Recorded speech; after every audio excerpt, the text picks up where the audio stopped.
I'm here with Robert Wire and John Zlavinskis, a couple of returning co-hosts / just people on the podcast. We've got kind of a potpourri tonight of topics. We're going to be talking a little NBA draft recap, name, image, likeness, college basketball preview, Team USA, free agency, kind of anything we want to get into. Just a end of summer wrap up, basically. And I just want to say hello. We've got the video element going. So what's going on, guys? Oh, not much. Just enjoying. Oh, did you see how you played?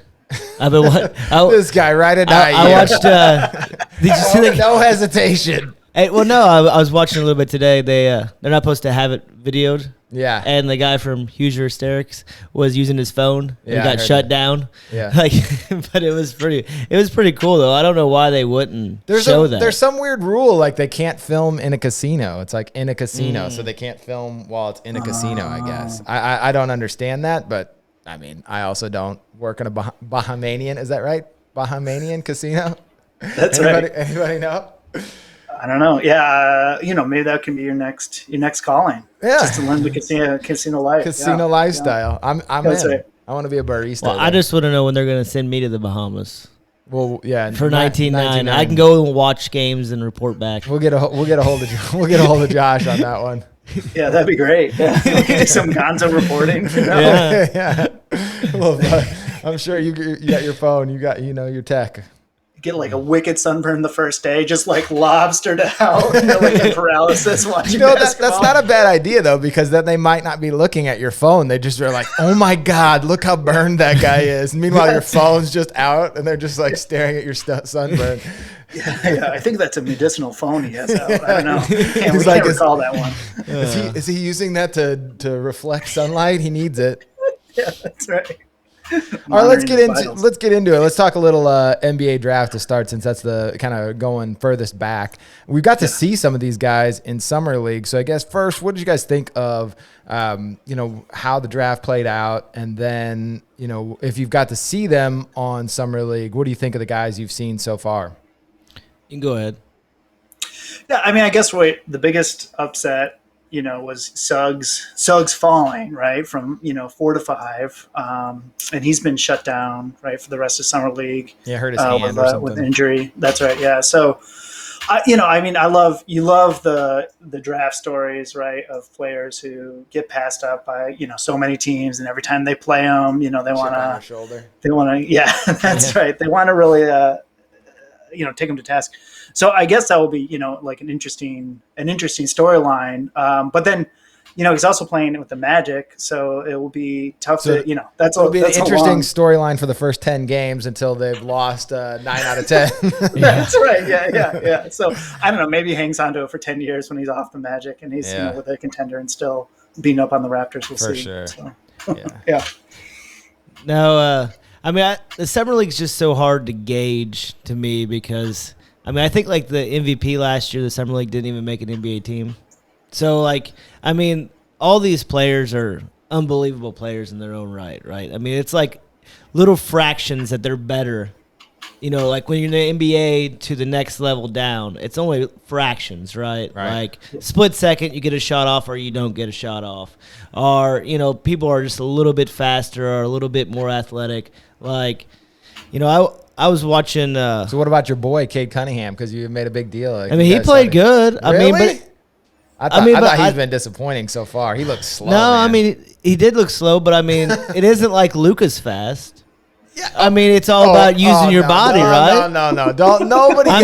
This is like the Jordan thing. No one's allowed to compare anybody to Luka for a while. That guy's the best player in the world. I didn't say he was Luka. I said Luka's not fast. Yeah, well, so what? Like you said, he's if you're good at multiple things, Shaq, you know how to use. Shaq couldn't shoot 3-pointers either. Oh, come on now. You're gonna judge him off a couple of summer league games. No, but I feel like my picks are bearing out. That's what you're looking for in summer league. It's like, am I right? That's all I care about. Yeah, you want that immediate gratification. Immediately, that has nothing to do with it, right? That's right. I want to stamp it immediately. I haven't seen Mobley. Has he been good? He's looked good, yeah. I mean, everything that you thought. Like, it's different for big guys. I just think that in summer league you need good guards, right? And in summer league you have the opposite of that. You have like the third, fourth, fifth string guys. Like, that's not what you need. When he gets, their two starting guards in there, he's gonna look a lot better. Yeah. I mean, go ahead. Oh, I was gonna say, I was gonna ask you guys, how do you do that one? So summer league, right? Like, has all of these players that may, never make like an NBA roster, and there's, transition. You mentioned like there's a difference in player talent by fractions, and then there's also like opportunity, right?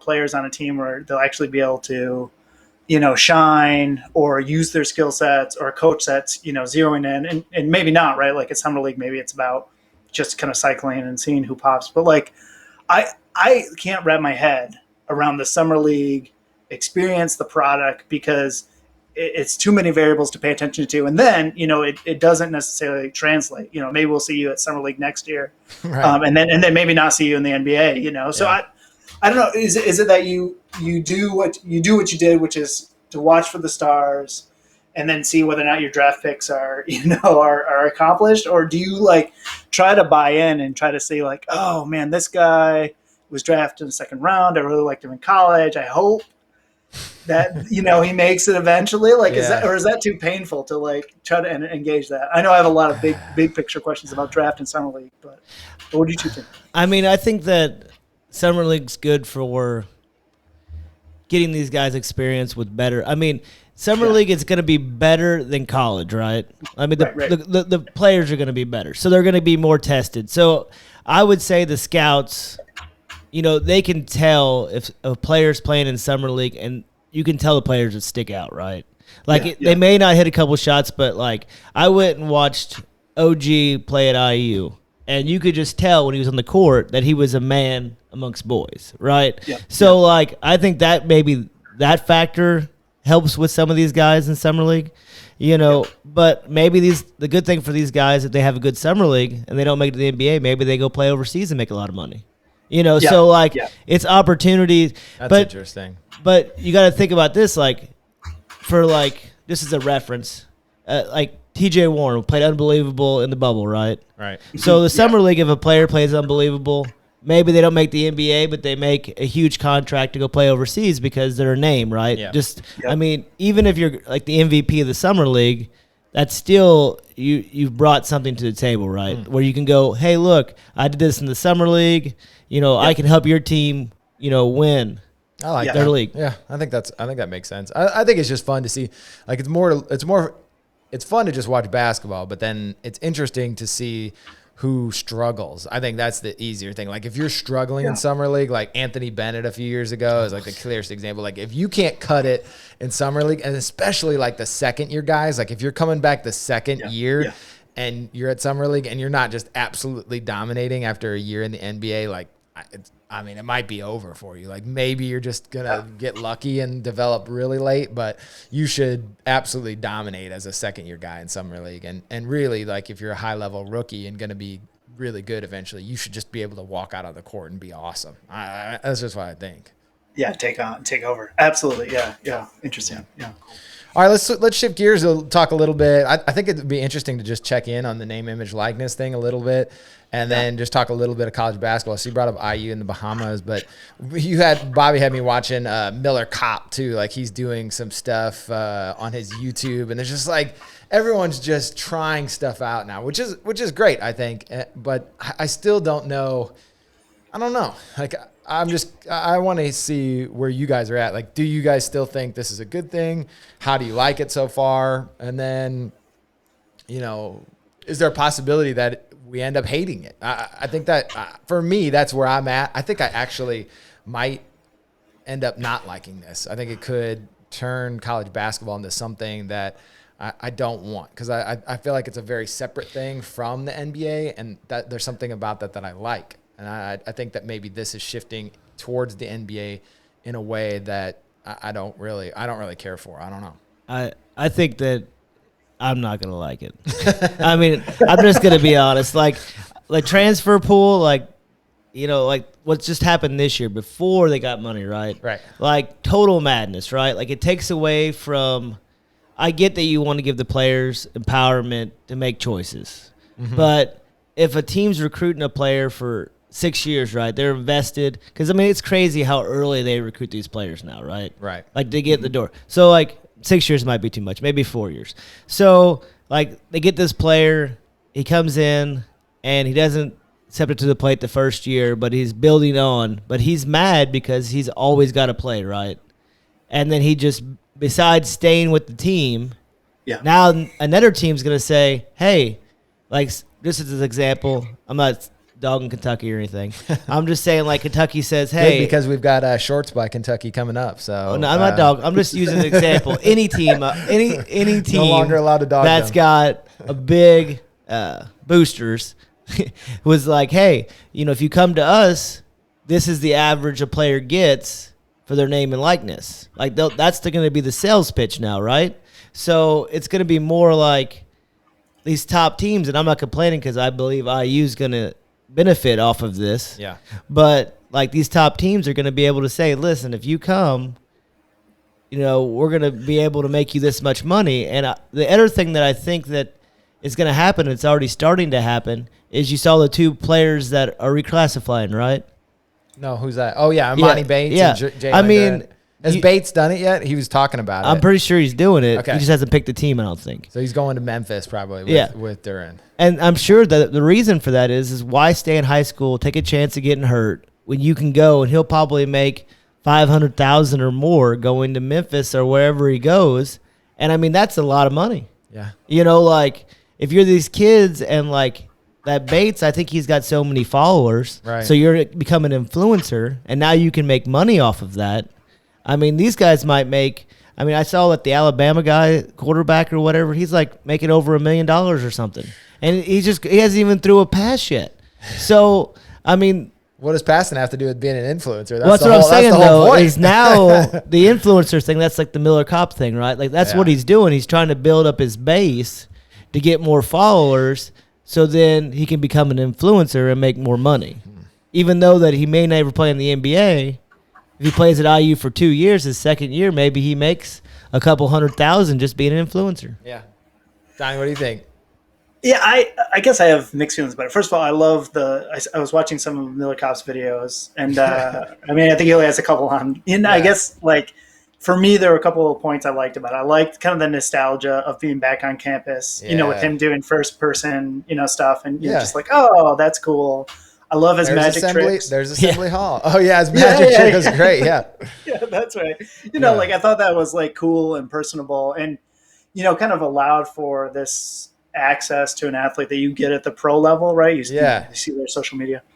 I empathize with college fans who feel like this is the death of amateur sports, you know, and that the true, you know, kind of nostalgia of players playing for the love of the game, to further their career, but then also to grow with a team and win a championship and be part of a legacy, maybe represent your state.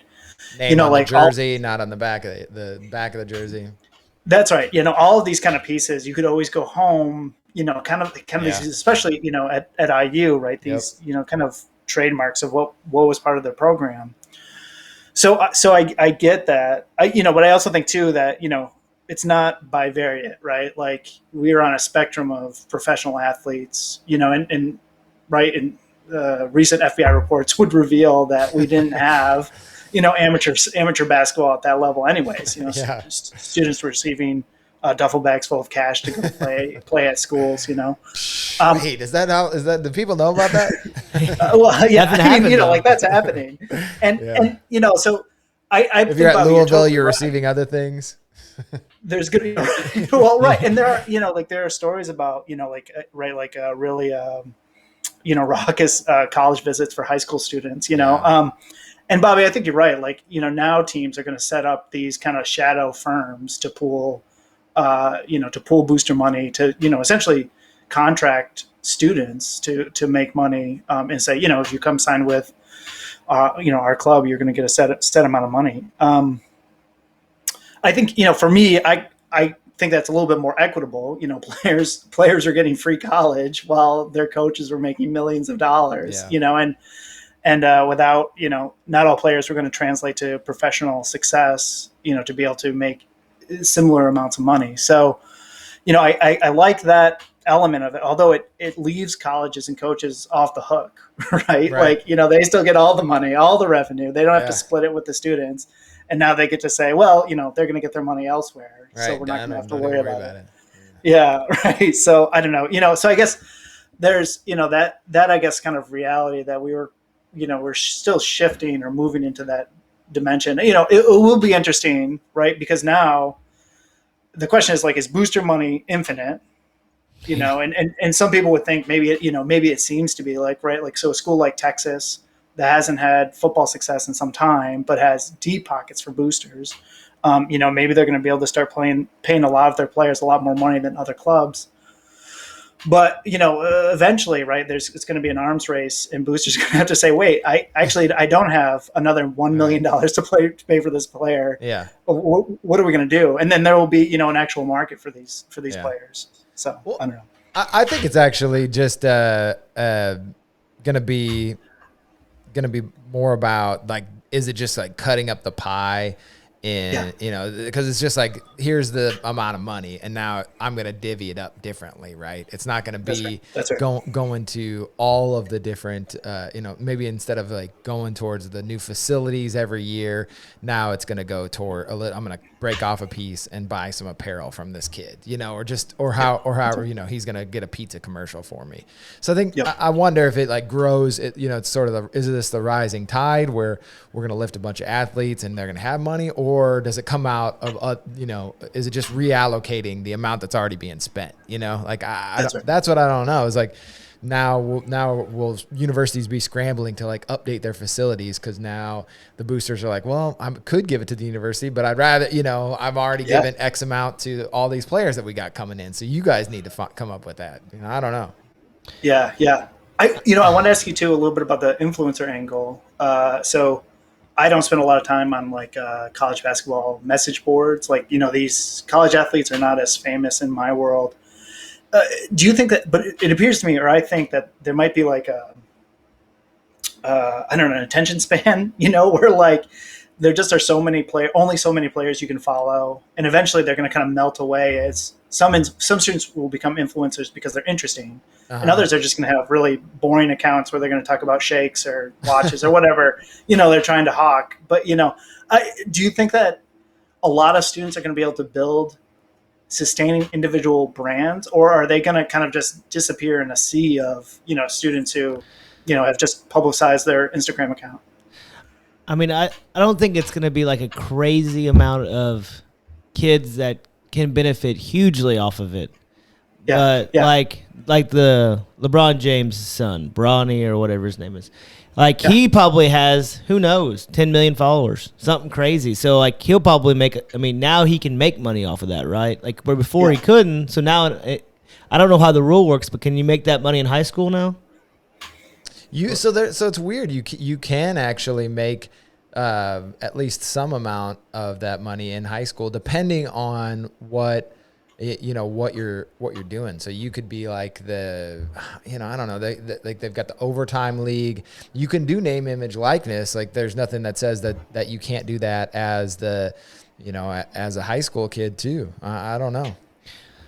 But I mean, the thing that was Miller Kopp, right? Like he's not going to get rich off of it, right? Like, but there's enough IU followers if it starts picking up that he could probably make a little bit off of it, right? Yeah. Like the YouTube videos, isn't it like if you play so long, I don't really know how it works, but if you play a video so long, you make so much money if they use a commercial or something of that nature? Well, I mean, the plays aren't going to be, and we might be getting in the weeds here, but the plays, he's not going to make it like that. He'd make it by like getting a sponsor, basically. Like someone would sponsor, he would do it because someone in the IU community would sponsor him to continue doing it, and that would be how, and they would throw him some. I mean, I just like seeing the insight and seeing some of the players and the camaraderie is kind of learning about them, and yeah. I mean, then at least you can put like, you could put more than just a face you see if they hit or miss a shot. Yeah, I do. That. So you can kind of see a little background to them. Definitely. Yeah. I like seeing. I like Aaron what you said. The camaraderie is great. I like seeing him fist bumping his teammates, watching them get psyched about Chipotle. Like that. Yes, yes. The inside Chipotle, stuff is like really the Chipotle was great. I was like, man, that's ridiculous. They get some good stuff, don't they? Yeah, I was dying. They got the full buffet there. Yeah, that's right.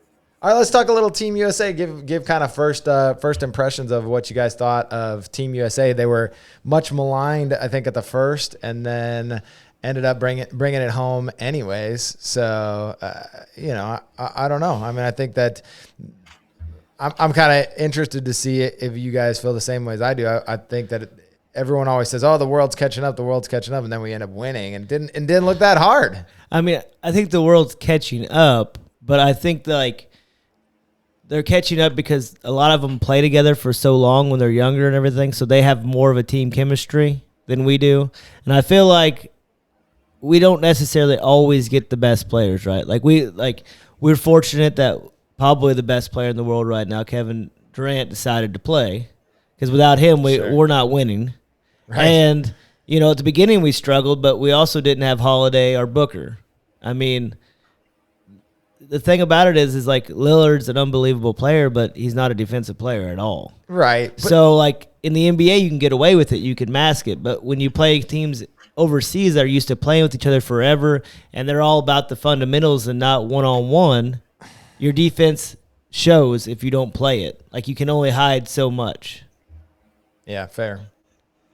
I thought Team USA this year was a pretty tough watch, right? Like, either it was a blowout and it was totally unengaging, or it was a close game and it seemed like it was due to U.S. underperformance. Other teams had standout stars or had good team defense, that was challenging the U.S. a bit. But we were just missing shot after shot after shot, which made the games close. Like the France upset, in our pool play, just seemed like because the U.S. couldn't take the game, by the reins and right. kind of take it over. I was really surprised. Well, they had Durant in foul trouble too that game. I mean, I think that's the difference between that and the championship is that Durant, like Bobby said, sometimes basketball is just that simple. Turns out, the Bucks wouldn't have won the championship without Giannis. But they had Giannis. Like, that's the whole point. Like, Team USA maybe wasn't the like redeemed team or the dream team, but they had Kevin Durant. He's just the best player in the world. Like, done. And I also wonder, like when you play basketball and you're used to like having to create your shot, right? Like, that's the shot you're used to. You're not used to being wide open. Right? That mentally is just different, right? Like, like if you do a step back and shoot it, you're not thinking at all. Now, if you're just sitting there waiting for the ball to come to you and you're wide open and you're not used to it since maybe college, like, that has to do something. Like, if you miss one, you think about it more the next shot, I would think. In my opinion. Yeah, Bobby, I think you're totally right. Like, there were players that are used to being creators or the gravity of their team, and they're out of rhythm when they're trying to play as part of a complement. Aaron, to your point, I thought that Kevin Durant was great, right? And when he wasn't in the game, it really was an upset for the team. But and while we didn't get some of our stars in the U.S., we still had great players who were over there, and it didn't seem like anybody was able to take over other than Kevin Durant, Right. And what I usually look forward to in Team USA is just the onslaught of talent. Even if we're blowing out a team, It's just like, somebody coming off the bench, like Kobe Bryant coming off the bench and just smashing, in Beijing. And you're just like, oh yeah, this is just great because we're going to watch a layup line or a dunk factory and it's going to be super enjoyable. And I just couldn't believe, Drew Holiday he taking all those shots. He looked awesome though. He was at great. times. His defense was out of control, right? Out of control. But then you're like, wait, why is he taking all these shots when you have these, offensive magicians, that are hanging out and not, where was Dame? Where was Booker although I really appreciated that when his shots weren't falling, Booker was trying to penetrate, get fouls or, to dish. But like, I was like, oh, come on, any other player take over and really kind of put your mark on this game. We don't need to wait for Kevin Durant to, come back in the game to get another lead. I think it was a little bit about just the physicality of it too. I think that, and I actually really, I don't know how you guys felt, but I really enjoyed just watching a more physical game. And I'm hoping that maybe maybe that gets brought back a little bit in the NBA, because I think that it was fun to watch that, and to watch them bump a little more, and to watch the guys like, look exasperated after they don't get a call, and then actually looking at the refs, and the refs don't care. They're like, what do you want? What are you gonna do about it? Like, that's how the refs are supposed to be. I mean, I think maybe it might get a little bit more physical, but they're not gonna let it get too much, because, I mean, offense sells. Let's be honest. That's what people want to see. They want to see points scored. Yeah. They don't want to see somebody blocking somebody. They, or somebody bodying up somebody. They missing a jumper fail. They want to see the step back where nobody touches them, and they hit. Their hands in their face, but they hit it. Do they? Yeah. I mean, I think the young fans, that's what they want to see. Viewership's down. They want a crazy amount. Well, I think that has to do with a lot of things. Well, I mean, other than basketball. I mean, ultimately, it's about the product on the court, right?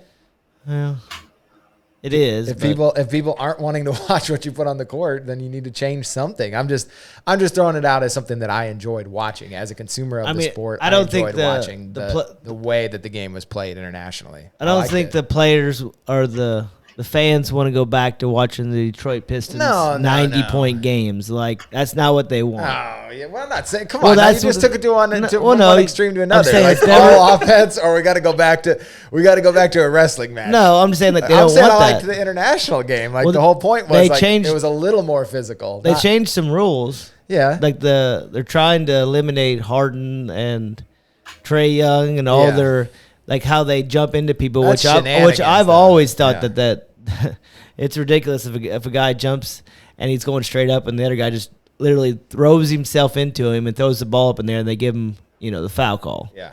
Like, if anything, call an offensive foul. Like, sure. So. All right, did you guys see the celebrations? We've got it on screen here. Kevin Durant and Draymond Green getting wild on the back of the bus here. Did you guys see them shouting out LeBron James, Lobos Tequila? Do you think that was a shout at LeBron? I don't know. That's what I said. I bet you it was. He's probably like, go get the monsters, and we'll bring the gold home. I was dying. I was like, okay, is this? Were they did they actually have it, or were they trolling him? Like, oh, nice tequila, LeBron. I don't know. I can't ever tell. I think they were trolling. You think so? I think so. Okay. My favorite part about the video is to try to figure out who, like, the bus seating order. Yeah, exactly. Right? Well, they're in the back of the bus, so they're clearly the coolest, right? They're in the back with the tequila. Right. Like, bring it, guys. Yeah, right. So it's Draymond Green and KD in the back seat, and then it's like Dame and Book in the next seats, and I'm like, seems about right. Yeah. but Drew Holiday, who's up front though? That's the other thing. Like, who's got to sit next to the coaches? Yeah. That's right. Yeah, maybe JaVale McGee's up there. That's what I was going to say. He's got to be, right. He's just like, you got a gold medal. You get the front seat, buddy. Yeah. And I love JaVale, I know. But he's got his fanny pack on. He's just chilling. Yeah. Mom first in U.S. history, mother and son to have gold medals. His mom's got a gold medal. That's pretty awesome. Back to the night, right there. Look at that, guys. All right. Also, I was going to say Drew Holiday and his wife, also Olympic medalists. Oh, really? So I didn't know the family. that. Yeah. Nice. 4 in a row now. Grant Hill's taken over. What do we think? The future just kind of cemented in gold still for Team USA? I think it just depends on who decides to play or not. Obviously, we got 4 more years. We got Curry could still come back. Yeah, he could be back. Curry would definitely help, and he probably would come back. Will come back. He might not play as much in the next one because he'll be at the end of his career. But he might be an interesting one for the next Olympics. I guess who's Luka gonna have with him? Oh, you know what I mean? Like, is there any other players that are gonna be on his team that are gonna help him besides this year? Apparently, it was just Cade him. Cunningham he needs since he's the next Luka. Oh, I did not say that. That never came out of my mouth. You said he was slow, and I said Luka's not fast. Oh, That's all I said. You said it again now. I got you twice. So the U.S. Olympic team has never done 4 gold in a row. So this is like a big, like, monumental piece. And it's also a sea change, right, as Colangelo leaves and Grant Hill takes over. I don't know if you all watched any of so NBC had a documentary kind of doing the behind the scenes Oh for yeah, some of the I did see team. some of it. Yeah. And I couldn't tell. I can't wrap my head around Pop's interaction with players, right? Like, so he's walking up and down the court, and like they're doing their stretches, and he's like, "What's the capital of Arkansas?" Right? And somebody names it correctly, and he's like, "Oh, you win. I got to buy you a car."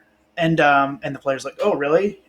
Great, And I was like, "Is that like authentic, like connection? Like, are they going to go with a college coach?" In the future, like the Villanova coach, seemed to be into it. Like he had his clipboard out. He was like directly coaching players like he would in college. Right. And Pop was kind of, like Steve Kerr was kind of a little bit maybe aloof, right? Like kind of let the players gel and figure it out, etc. So I think that will be another deciding factor, right? Is whether or not Team USA can get a coach. And I think this is Pop's last one. So, who they choose for the head coach, and whether or not that coach can kind of do the difficult task of trying to get all of these superstars to buy into a team concept with such a short runway. So I think though Grant Hill will probably be better at that. I think that he has a little bit more of a through line connection. I don't know. We'll see. Seems like he'd pick a college coach. I think that from what I heard about from the kind of reporting on some of the players, that they liked Coach K better because he's not in the league, and almost that one step removed allowed them to kind of confide in him and just view him in a different way. And he didn't press, and the reverse was also true. He didn't kind of press them or worry about what they would think of him either, because he's not going to see them on the court next year. So he could kind of speak his mind and be a little bit more free. So I don't know. It seems like that might be the way to go. But ultimately, I think it's about can he keep the pipeline together, right? Like right now, all the best players are in there, whether they show up or not. I think maybe more might have shown up if things had gone as planned last summer, and I think that it was more a product of just world circumstances rather than anything else. Yeah, and some of them just wanted to rest. Yeah, which made sense. It was a crazy 2 years. Like I can't believe. Shout out to Drew Holiday and Middleton and Booker for literally getting on a flight together after the NBA Finals and going to Tokyo and that's just crazy, and balling right? out. Like that's wild. Like what a wild couple weeks for them. I mean, do you think like if that was like the '90s that would have happened? I mean, players probably didn't like each other back then. So like, get out of the finals, and then a couple days later, get in a plane with a player that just beat you. I don't know. I don't know. I didn't like each other. They didn't know each other in the same way. But it seemed like as soon as you get people of a certain like who are passionate about the same thing in the same room together, you have that like instant connection. Over something. Like you saw all of a sudden Patrick Ewing and Larry Bird are friends. Like I'm sure those guys were not friends prior to the Dream Team, but you throw them together for a couple weeks and they start hanging out and they've got that one big connector and you can kind of find little spider webs out from there. Yeah, I'm trying to think of who wouldn't want to fly back with Michael Jordan. Right? Like I think Barkley loses to Jordan. I think he's still flying back because Barkley, is confident. Yeah, for sure. But who's riding with Rodman? Yeah, that's right. That's right. Somebody is Malone riding back with Rodman? Rodman's after the Bulls beat Rodman's the not getting through the Jazz? health and safety protocols. He's definitely out. He's out on that. I think the mailman is just like in the back. He's sulking. Yeah. I think Stockton's like in the front. Just tapping away, ready to get off the plane. Yeah, he gets the coach's uniform. They forget that he's a player, give him the wrong uniform, so he's got the coach's jumpsuit. That's right. All right, let's keep it moving. Talk a little NBA free agency, and then we're going to wrap up just talking about the media in basketball a little bit. So, thoughts on free agency. So, I'm going to start out here because my Bulls, I have to say, we're the big winners of free agency. I mean, we got LaMelo, which is going to be awesome on there. There may be some tampering issues that we have to deal with, perhaps, but so be it. That's kind of I feel like if the NCAA is a farce with their how they weren't paying players, certainly this is kind of ridiculous. I mean, ridiculous at this point, right? I don't know how they could get the Bulls when how many people sign within minutes of free agency going open? I mean, like they're just gonna pick who they want to, and they're gonna. I think what is it like a $10 million fine or something? I mean, what's that really gonna do to the Bulls? I mean, they're gonna be like, oh, okay, that's horrible, but we got the player we wanted. So, right. I mean, the big picture. They still win, right? Yeah, they fined the Bucks last year and they won the championship. So clearly, right. Doesn't matter. And they didn't even get the player. That's the worst part about the Bucks. They didn't even get him. He went to the Hawks. So yeah, and they could have used him. You know, they could have used him for sure. Yeah. So Aaron, okay, so you're a Bulls fan. So they get. I'm so happy. So they get Lonzo. They get DeMar DeRozan. Yep. Right. Great. Yep. You know, so some real improvements. They also get Caruso too, which and I think the Lakers are going to miss Caruso for sure. But. Wait, where's the button there? Well, I just mean like kind of to what end, right? You know, like, so like here we go. And that's a great. I'm sorry, I'm not trying to. Like, how do you feel about that? Oh, okay. How do you rectify the expectations with the moves? You know, it's like they've won the podium, right? They had the most exciting offseason, but then right, so you have the Nets, the Bucks, and then you just have this kind of like cluster onslaught of like pretty similar teams. You know, right? See, here's the thing. So for I grew up as a Bulls fan in the '90s, and we just won the championship every year, and I thought that's how it was going to be the rest of my life. Like this is great. I love this. This is how it is the rest of my life. And then I get to IU, and in my fourth year at IU, we go to the Final Four, and I'm like, oh, okay. Every 4 years, IU goes to the Final Four. Turns out, 20 years, plus after that, it's not like that. And, Derrick Rose blows out his knee after we built a contender. And we've just been in the wilderness with IU several times now. And I just think that there is something to be said for just being competitive. Will this team win the championship? It's unlikely. You could maybe even go to highly unlikely. You need Patrick Williams, the new guy. I almost said Patrick Ewing. Patrick Ewing would be nice, but Patrick Williams to become basically a star, or injuries, right? And I think that there's the probability is they end up a 4, 5, 6 somewhere in there. And maybe get beaten the first round. But it doesn't matter. Like, you get to watch fun basketball all year. It's every game. They're going to compete in every single game they're in, whether they're the best in the league or not. You're going to have to show up for the Bulls every night because they've got talented players at every position now. And then they make the playoffs, and who knows? If Durant and Kyrie get hurt and they had faced them in the first round, they probably would have maybe would have had a shot at beating them.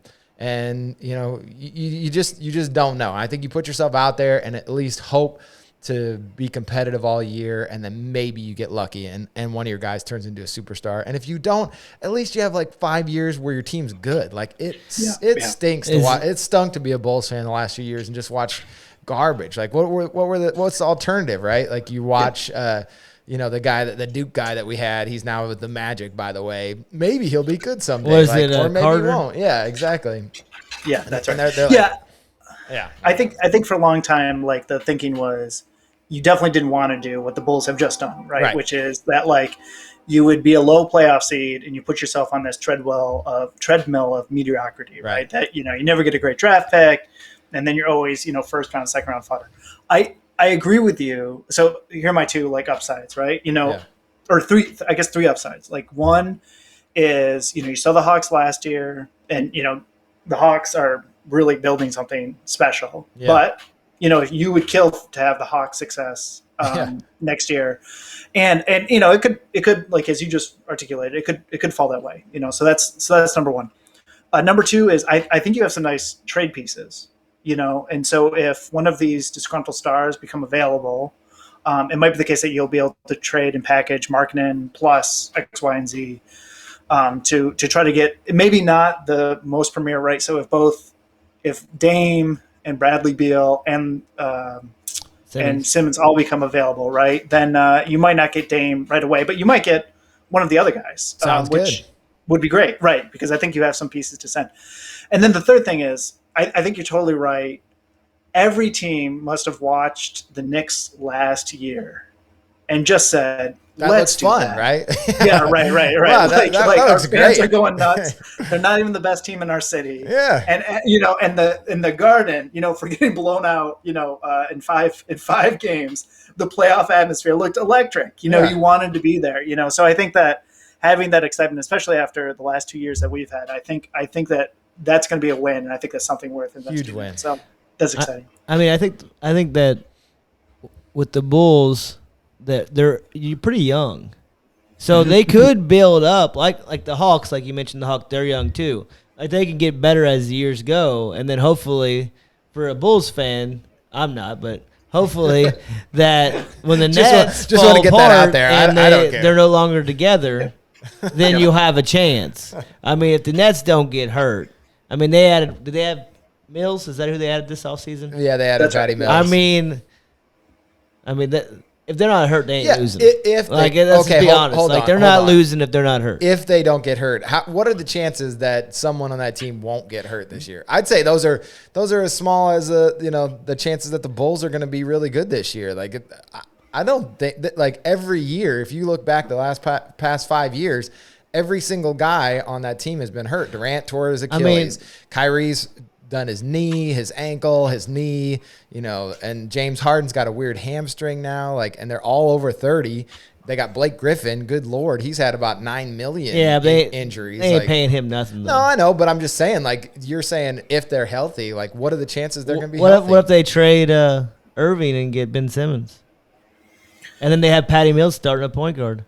I mean, that would be ridiculous, wouldn't it? Power forward, Simmons. I'll tell you right now, that's ain't not losing. happening. No, What do you mean? Because Kyrie and KD are boys. They're not going to do that. That's right. Yeah. Well, unless KD finally says, "Hey, I've had enough. I'm tired of this." It's over. Go ahead, go play with Ghost in the Embiid. dark, Ghost in the Darkness style there. Just stab you in the back. I don't know. By the way, you guys have both been traded. I've got 2 other guests coming in right now. That's right. That's right. Bobby and I are going to play for the Bucks. The team the team he was talking about earlier, the Knicks. Sorry. Yeah. They had a pretty good offseason too. Yeah. They got Walker, they got Fournier, right? So for their team, they were the 4th seed last year, right? So they got better. They didn't get worse. So are the Bulls better than the Knicks? I think they could be. Like I said, it's just one injury away. I think that the Knicks are probably, you'd say to start the season, you'd rank them higher just because of where they sat last season. But, what if Randall goes down for 20 games, Yeah, but what if Toppins gets better and quickly? Yeah, no, it could. Like you said, after the Bucks and Nets, I think that it's kind of a jumble. 3 through 8 is probably. What about Miami? Could be just health. Did Miami get better? For sure, yeah. For sure. They landed the biggest free agent out there, right? Who? Lowry is the biggest. Yeah, guy but out there. I think you underestimate how good Dragic was.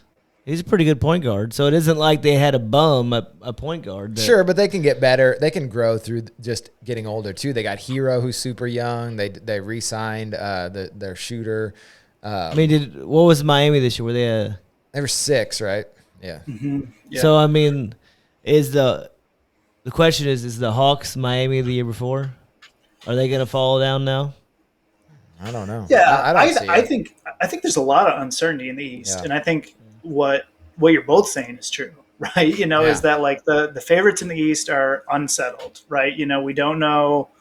The Nets were scary in the first round, and if they maintain that core, good luck to everyone else in the East. But we don't know what they're going to settle in the 82 game season, or I guess maybe it'll be 70 games. I'm not sure this year what they're going to do. But so we'll see that settling. The Bucks eked past the Nets, with just KD, and you don't know if we have the start of a dynasty, right? Are the Bucks going to rip off 2 more in a row, or are they going to win one like the Pistons and just kind of never make it back? We're not. It's hard to tell, but there is a confidence after you win one. I think that you carry yourself a little bit differently. If Giannis starts making all his free throws and starts hitting the jump shot, it could be. I wouldn't bet against him. Let's talk a little bit about the West. Who you guys like out there? Since we haven't even, it's funny that we went this long because usually it's the Western Conference that everyone talks about first. But I think that says something about the East that it is gotten a lot stronger the last couple of years. It is a lot stronger. For me. The Lakers has got to be the winners for the West, but I've never been a weird team, huge Westbrook fan. I think he's an unbelievable player, and maybe though he's never really played with a good big guy, right? I mean, who's the best guy he's played with? I guess Ibaka. Ibaka? Yes, sir. But that's Right. not Steven- Anthony Steven- Davis. or Steven Adams. Steven Yeah, Adams. but that's not. It's not like Embiid or, I think it could be really interesting to see how him and Anthony Davis play together. Like the screen and rolls and stuff. Like, and it'd take a lot off LeBron. Like, so maybe by having Westbrook, that LeBron can kind of coast during the regular season and be more fresh for the playoffs. Yeah. Because Westbrook isn't going to take off. Like, he's going to be 100% every game, until his legs fall off. So, and then I think Carmelo. It isn't. He's not Carmelo, obviously, the name that used to be, but he's not horrible, and he brings. I wonder if something people to say the that table. about me. Aaron, he's not the guy he's used to be. Well, that's but he still looks. He looks sort of the same. He's still It's ridiculous. got to be tough though. Like imagine being Melo, just hearing that. I think Melo's just happy to be in the league. No, I don't mean I don't mean it in a bad way. Shots I'm fired. saying that because they blackballed him for like 2 years, he's just happy to be back. Did they or did he do that to himself? No, he did because he wanted to be a superstar still, Right. and he wasn't a superstar anymore. And then it took 2 years to humble him to say, okay, I'll just shoot threes and play a little defense so I can keep playing basketball. Maybe just the shoot threes part. Yeah. I think I think you're right, Bobby. I think the Lakers are the favorite, right? And but like the favorites in the East, there's a lot of uncertainty there, a lot of settling, right? Like is it going to work with Brody? Is Anthony Davis going to start doing that killer instinct, or is he going to be like New Orleans, kind of passe injured, Anthony Davis that we've kind of seen? At first, when they picked up Russell Westbrook, I thought they were trying to do it for the regular season, right? Russell Westbrook won a ton of games for the Wizards and got them, into the play-in, and then they were able to get in the 8th seed and actually be in the playoff series, right? But then I was thinking about this, and I was like, I don't know. I don't know that LeBron is at a point in his career, and I think he demonstrated that in Cleveland, where he wasn't so concerned about seeding, right? Like, we'll take whatever seed. We have the best team. Everybody has to go through us, even if we're not playing in Los Angeles for a majority of the games. So I don't know if that makes sense. I was thinking about, though, Bobby, I think you're totally right. I think he's going to, be intense. He's going to play out there. I think Vogel can really figure out when to play him. And in the playoffs, though, so I think maybe they got him for the playoffs, and this idea that, really in each series, you need Russell Westbrook to have like 6 great quarters, right? And that would be a plus for your team, right? Just quarters where he can take over, where if LeBron seems out of sync or Davis is, kind of struggling to find his footing, he can really shore up the scoring and then keep them in the game so that one of those two can then take over in the fourth quarter. So I think that will be the strategy. It'll be great to see, because, there's no back down between Bron and Russell Westbrook, but I hear that they're boys, and I'm excited. It makes me like the Lakers just a little bit more. I don't really like the Lakers at all, but I really like Russell Westbrook. So, I hope that he kills it, and I hope that he wins a championship. And I think if he does, he'll be kind of like Rondo when the Lakers won last time. He'll, make some really significant contributions, and you'll think that he was part of it. Energy's a talent. Well, I think he's still at a higher level though than Rondo was. I'm not saying anything bad about Rondo. Rondo at this point in his career, Rondo was really good. I'm just saying he's older now. He still looks the same, but he just doesn't move as fast. Yeah. Absolutely. But he was also not a nothing, in the playoffs. Yeah. Oh, no, he was huge. Rondo was really good in the playoffs. The one thing I've heard about Westbrook that will be most interesting to see is that, Rondo's willing to humble himself and not shoot sometimes. And Westbrook, to your point about Melo, has never been willing to do that. He's always been the guy that's got a bunch of shots. So can he humble himself enough to say, like, all right, Bron and Anthony Davis are getting the majority of the shots. I'm third in line. Like that's going to be tough for him to swallow. I would think he's though third that on that team, right? I would say Washington was probably very humbling to him. I mean, he realizes that this is his time. I mean, it isn't like he's playing with anybody. I mean, he's playing with LeBron, possibly one of the greatest players to ever play, and Anthony Davis, if he stays healthy, could possibly be one of the greatest players to ever play. Like, it's not like he's playing with two guys that are, you know. Yeah, but he's the only other guy on that Maybe team. the eighth player He's the in the only guy league. with the MVP on that team besides LeBron. AD doesn't have an MVP. Yeah, but if he So plays, he's my. I'm just saying, I wouldn't think like that if I was him. I'd be like, hey, you got to show me something. Like, yeah, but he it's wants not the that other way chip, though. around. I'm sure he wants the chip because he's tired of hearing the critics. Yeah, maybe. But maybe he thinks like it's him and LeBron that are the ones that need to carry him there. I mean, I was really intrigued by them getting Monk and the guy that from was my. ridiculous. What was the guy from Miami? Mad about that. The backup point guard? None. Yeah. I mean, them Furious. two players, I was more. I'm not excited because I'm not a Laker fan, but if I was a Laker fan, I'd be more excited about those two players at the price they got them at. Oh man. Like, that's a good bench to come off. Like, Monk started playing really good at the end of the year last year. Yeah. Like, for them to get him for what they got him for was a steal. Yeah. Well, we'll see. Yeah, to get both players at the minimum, and especially because then there's a lot less pressure to get these buyout guys. You can be a little choosier with your last spots. Absolutely, I totally agree, Bobby. You'll see other people get everyone always gets excited about the guys at the minimum, and then there's a reason they're the guys at the minimum. That's right. Yeah. Miami let him walk. Dennis Schroeder turned down $84 million. I bet he's wishing he'd. Oh my I'm gosh. betting he's wishing he didn't do that. Hey, the He's like, Celtics maybe I should've are signed winners there. They got him for a steal. They did. It was like $5.9 million. Like, he has to be just like. Does his agent fire him or does he fire his agent? I'm pretty sure he's firing that agent. The agent had to have been telling him though, take the $84 million, Dennis. I don't think so. If I'm the agent, I get what is that, 10% of that? I'm telling him, take the $84 million, Dennis. I don't know. You're good. He's not telling him hold out for 100, right? I don't know. Well, when he was on the Hawks, I bet you he was like, "Oh no, I don't think Schroeder's going to be in the league much longer." Yeah. And now he's just like, "We're just playing with house money, Dennis. Whatever you want." Yeah, you know? I guess. Oh man. All right, guys, let's wrap up here. This is the one for me. So I had you guys read this. Franchise Magazine put out this old article it's called The Basketball Article, and we'll link it in the show notes. But the sort of point of this topic was, besides reading that and seeing what you guys thought of that, is just the state of sports journalism, essentially. I was just fascinated reading this. It was two female journalists that went out and just kind of did this experiential. I think I forget the name of it. Did you guys remember what the name of it was? The way they wrote field poetics they called it. So I thought that was like just a fascinating way to read about people watching basketball. And I don't understand why.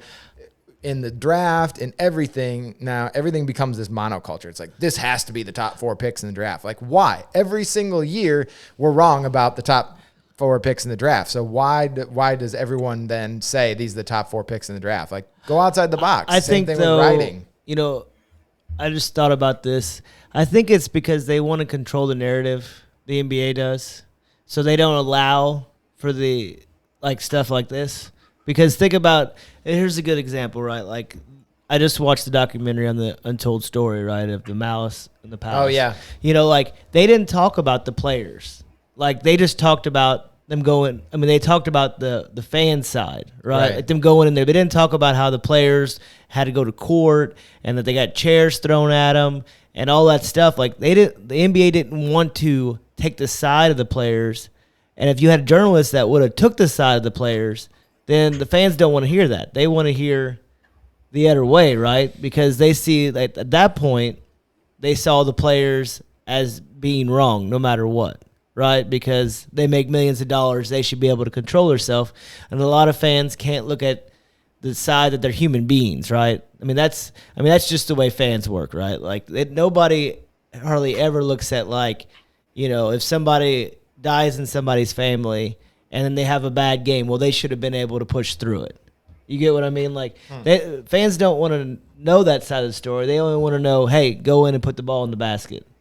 And the NBA doesn't want to, they don't want to show different sides. Like, they want to control it all, right? You get what I mean? So if they let people go in and tell stories, then maybe they tell stories about Jordan that people don't want to know, like the NBA doesn't want to know about because they want to keep his name so good. I'm just using Jordan as a reference. I'm not saying that he's horrible. And I'm just saying, like, don't get us blackballed. We're just saying, like, yeah, exactly. We'll just say, like, LeBron. Like, maybe there's some stories that these journalists would have said about LeBron, but they don't want that out in public, right? Like, they want LeBron's name to be this good husband, you know, they want the narrative to be he's this amazing person no matter what.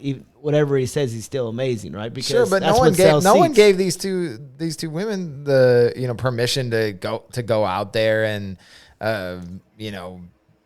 report on this for for years. Like I don't know. I don't get it. But why hasn't it happened since? Well, that's What sort of I'm telling you. Like they probably shut it question. down. They were probably like, "Who's going to pay for this?" Like, you know what I mean? Like newspapers got to pay for it, or somebody's got to pay for it. People just don't. And back then, I mean, there wasn't social media. Yeah. I mean, now you could probably post stuff, but I mean, unless you got, like we were talking about the influencer thing, unless you have a bunch of followers. But then again, like if say that you were really popular and you posted something, just as an example about LeBron, right? And then LeBron comes out and says something bad. Maybe a bunch of people that like LeBron stop following you. So you have to watch what you say because people could turn it and twist it to make it sound like, you're the one in the wrong. So I don't know. That's just my 2 cents. Yeah, Bobby, I think your hypothesis about censorship is interesting. And I wonder if the driver there is maybe I wonder if it's the NBA or if it's these large sports platforms, right? Like ESPN or Fox Sports that want to keep basketball, consumable, digestible to a broad, audience. And that might be why we don't see so much, what do I want to say? Like, gonzo journalism. Different coverage, right? So to give the listener a little bit more perspective, right? So Burnett Mayer and Ann Waldman in 1975 covered the Nets for a season because they didn't get permission to cover the Knicks, right? And so Aaron will add a link to this article, and I would suggest any listener to read this because it was this real breath of fresh air, reading this kind of long narrative piece about where kind of the length of the season, the experience of watching players, and then kind of the collision between American society, and then also too we see the authors really using positionality, talking about their identities and how it interacts with their reporting coverage and experience on the court. I wonder, and Bobby, you mentioned social media, because I think we do see some sort of these, and I hate to use the word disruptors, right? Because it's so popular in the tech world, but we do see some of these media forms that, have kind of taken over, right? So you think about like House of Highlights, for example, right, is a huge, organization, right? And they've taken advantage of the NBA's, kind of lack of, censorship, right? Like when it comes to footage, the NBA wants influencers or organizations to use the highlights so that they can then connect with a diverse audience and specifically, right, a younger audience that might not be as cutting cords and not going to ESPN, but, is going to Instagram or TikTok, right, to connect with players. I think about NBA Desktop on the Ringer, right, which I think is like really innovative, or I guess now, no longer with the Ringer, Jason Concepcion and the company are doing it on all caps with another media company. And, but that was really like innovative, this idea of, okay, so how do we do sports coverage in a different way?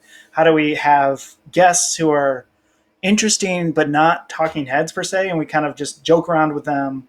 How do we do more of a kind of a fuse with not just the play on the court, but then obviously with social media as well? So, I think we see some of that, disruption, but I think it's interesting that a group like the Ringer, after Concepcion's left, and maybe it's just that $1 million idea doesn't come along or a disruption idea doesn't come along that you can immediately replicate. But their model has moved to more traditional talking head podcasts, and they're doing less of this, kind of disruptive or, gonzo journalism. Well, they got purchased by Spotify too, so they've got investors that they have to report to. They've become ESPN, right? That's right. Yeah, absolutely. Yeah. Right. Yeah. So, I mean, I guess maybe it'll be interesting to see what Meadowlark Media does, like Dan Lebertart's company, if they do some of this, like just hiring college kids to kind of tour around.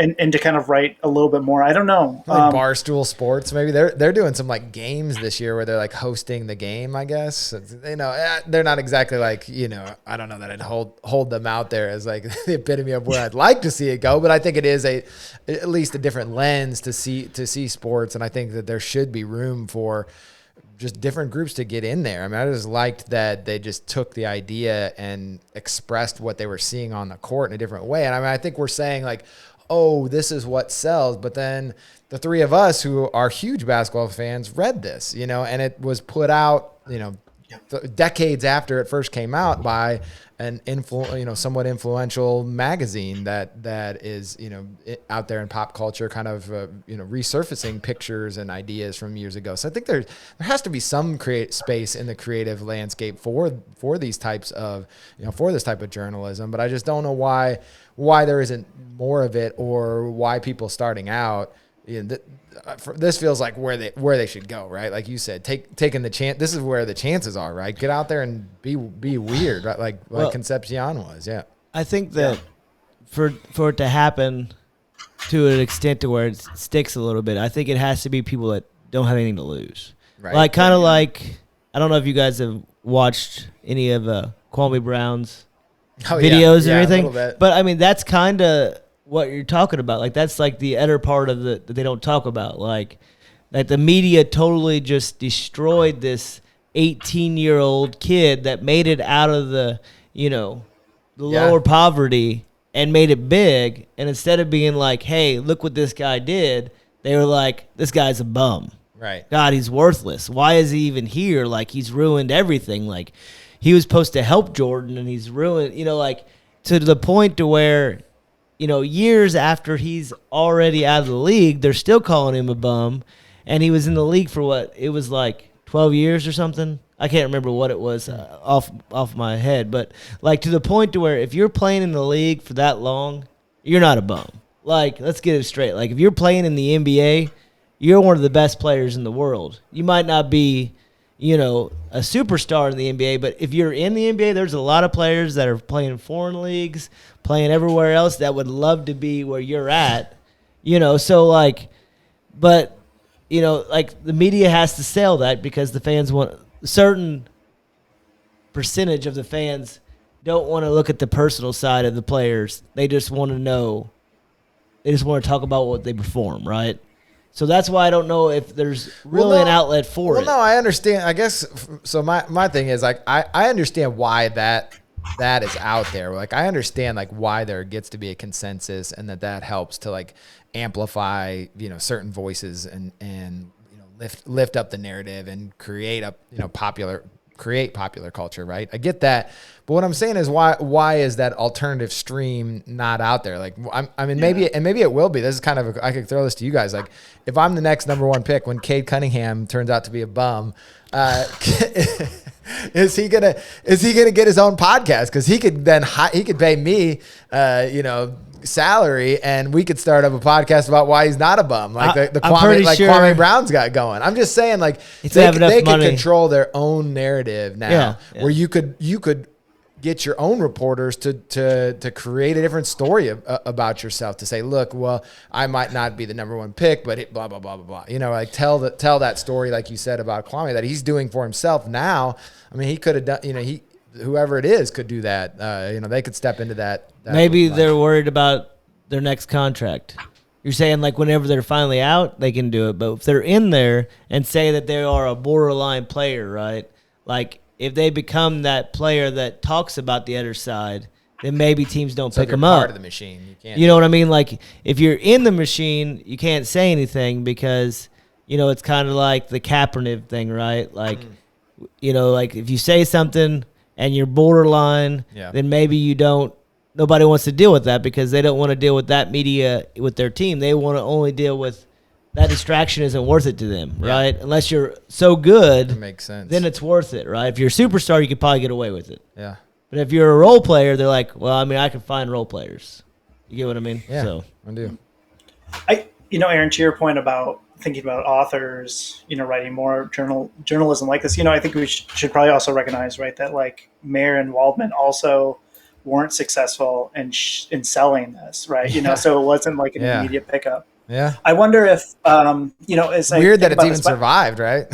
Right. Yeah, absolutely. And it's awesome. I can't wait for listeners to read this. And I think to Bobby's point too, is that authors, writers, right, like need to get an initial stake just to fund the experience. Right. And so, kind of thinking about those models, right? So is that, working for a blog? Is that like a Deadspin model, right, where you're getting paid, per article, or with the gig economy, right? Like if somebody has a vision like this, where they want to, essentially, replicate or try to speak in tandem, with the basketball article, maybe they could do a GoFundMe and get fans to, like. You're saying there should be a GoFundMe for journalism. What would we should get a GoFundMe for podcast. There we go. Yeah, it's called Patreon. They already did that. Yeah. Put my Venmo right at the bottom. Here's my name. They did that on the last assembly call. That the guy they had down in the Bahamas, they gave out his Venmo on the YouTube channel, and people were sending him money for drinks. It was great. Yeah. That's a good deal. That's what we need to do. Yep, for sure. Yeah. What else you got? You guys got anything else on this this topic? Yeah. Could I read a passage that I thought was kind of was in parallel with today's basketball? For sure. So in it, the authors say, in American institution, there is no pleasure admitted except competition. We watch the men play and say what we want without fear of technicals. We watch them on TV and do what we want. We curse the referees and yell at the Celtics, you have sticks up your asses. And I thought there was like a lot of parallel here about, kind of what Bobby was saying about crafting a narrative and the ways in which, Disney and, by extension, ESPN wants to craft narratives of wholesome players, right? And then also, too, this idea of like yelling at referees and yelling at basketball players, like that's still prevalent as we see, fans after the pandemic dumping stuff on players and feeling like spitting on them. Right. Feeling like the ticket just allows you to do whatever you want, So it was interesting to see in the 70s, these parallel issues or dynamics, are still common in today's game. Yeah, that's great. Yeah, the fans just sometimes they take it to the next level. The fans do pay for the players, but really it's the TV contracts that are the biggest thing now. Mm-hmm. Like obviously the merchandise, filling the stadiums up is a big part of it too. But that's where like maybe the journalism would help, right? Like if you had a real personal background of people, but again, do the players really want people to know them? I mean, you want your privacy too, like if you don't want somebody following you and telling everybody about your life, right? And I think there's like a weight there, right? Yeah, it's kind of it have to be a balance. I wouldn't want somebody, coming in and trying to talk to my kids or, like.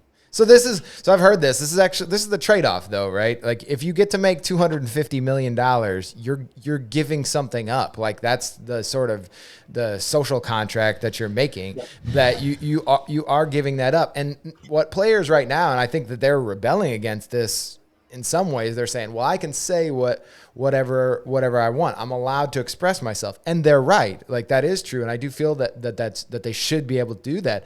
But what they're also not maybe they do realize this and they don't care, but what is also true is that by expressing themselves and expressing views that the fans may not hold, they may ultimately hurt future generations of stars. I think they're locked in, right? If I'm LeBron, I can say anything I want, but it doesn't mean that by him doing what he wants, it doesn't mean that it won't eventually, have a deleterious effect on the overall revenue of the NBA, right? That may not be what the culture decides they want. It won't affect him because he's at the end of his career and he's made his money and he's a billionaire already. But other future guys might be affected by that. It could be the demise of the NBA for the fact of, at this point, like if this would have happened in the past, they would have made rules, right?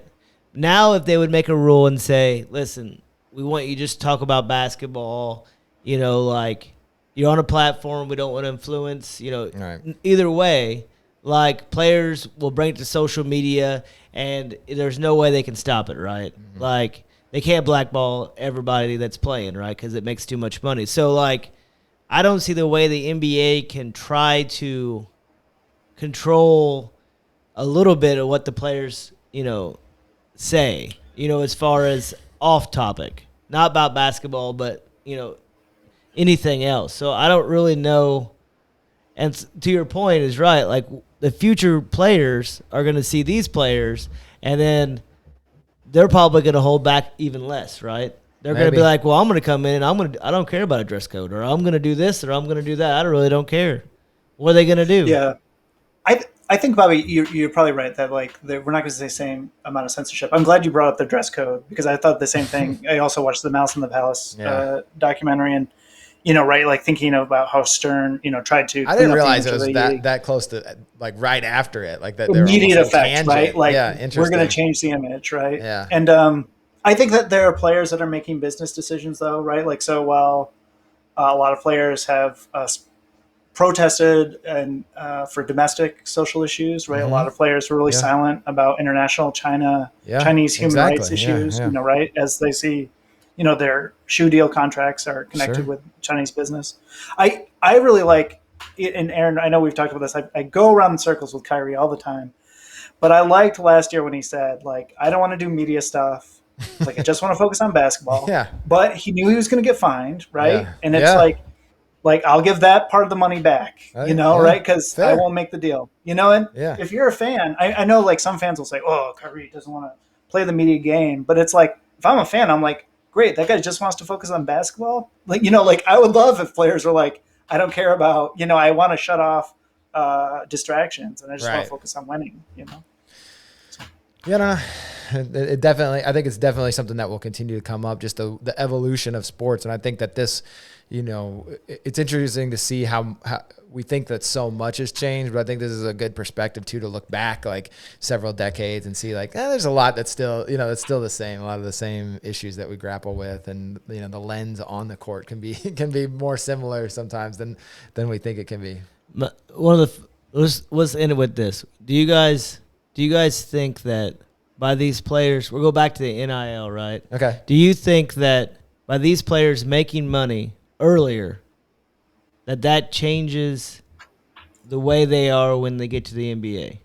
Like their approach. You know what I mean? Like now, like besides making it and to the NBA, that's where you hit it, right?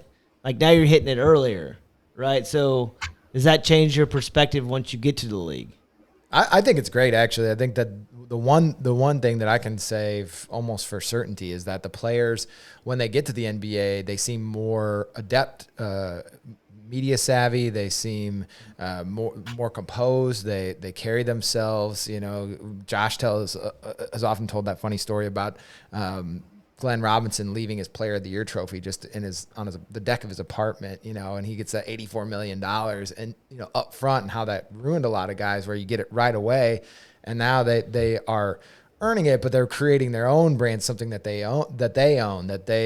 they're in control of. And that means that they also have to, be responsible to then the brand that they've created. You can't just like say, well, I got this guaranteed money coming, I can do what I want. Like you have to maintain that image to keep the money coming in. How many players do you think are going to get lost because they get money before maybe they're prepared to get the money? You get what I mean? Like you got 18-year-olds that didn't come from money, right? And they get this money in college. Like maybe if they didn't get the money, they would have worked hard for 2 or 3 years and made it to the league. And now you're getting the money, and then you're maybe doing things that you shouldn't be doing because, we all have been 18, 19, 20-year-olds, and we don't make the best decisions when we're that age, just to be honest. Yeah. So give us some money, and it's probably even worse. I don't know. It might work the other way, though. Like it might alleviate some pressure, right? Like now, so if you have people in your circle, your family, friends that are, relying on you to make it to the pros, like, and you have like this sum to begin with, you can take care of those needs and focus on kind of the long game of becoming a professional success rather than, I think you see a lot of when college was maybe more amateur, you might see players kind of melting down when they get to college. It's a lot harder. They're settling in. They're not getting as much play time as they're used to. And then suddenly they're like, hey, I might not get drafted, right? Like I might not be one of the 60 players who gets drafted. And then they fizzle out, whereas, if you get some of the money at the start, you might be able to say and trust your coach a little bit to say, hey, eventually, right? Maybe you should stay a little bit longer. Yeah. You'll get more playing time. You'll be a more polished product and you can go to the draft. There's not that immediate, I need to get in the draft, even if I'm going to fall so many spots because I have to support my system. And that's not true. I guess I want to poke a hole and or say that's not the stereotype that all players come from needs-based backgrounds, but that might be the case for quite a few. Yeah, I mean, I think it's just I view it as opportunity. I think that the downside of it, I feel like, is in the way that we look at the athletes. I think it will change our perspective on them more than anything else by becoming more personal with athletes. It's good and bad, right? I think that, and it also changes that focus, shifts that focus away from school to individuals. Like there is something that I like about that in the NBA, because I'll watch the NBA even when the Bulls have been terrible. So I might be more interested in more college basketball teams, but that also might mean that if I don't, if the IU guys are not, maybe it shifts my allegiances into more college basketball overall rather than, or following a specific player if he transfers. What if my favorite guy at IU transfers to some other school? And I felt like I built up this camaraderie by watching all his videos, and I'm like, man, this guy's awesome. Like he's just fun to watch. I don't know if that would apply as much for us since we're kind of locked in, but I think certainly for the younger audience, I could definitely see how that could happen for them. Yeah, I agree with that. I mean, the only thing I think we're looking at it from a perspective of, we're older now. So we look at it like the way that we would do it. You look the same. And not the way 18-year-old Robert would do it. I think if you went back to 18-year-old Robert. So you're saying Carmelo on the Lakers. Yeah. Anyway. All right. It was good, though. I'm going to get us out of here. Good times. All right, guys.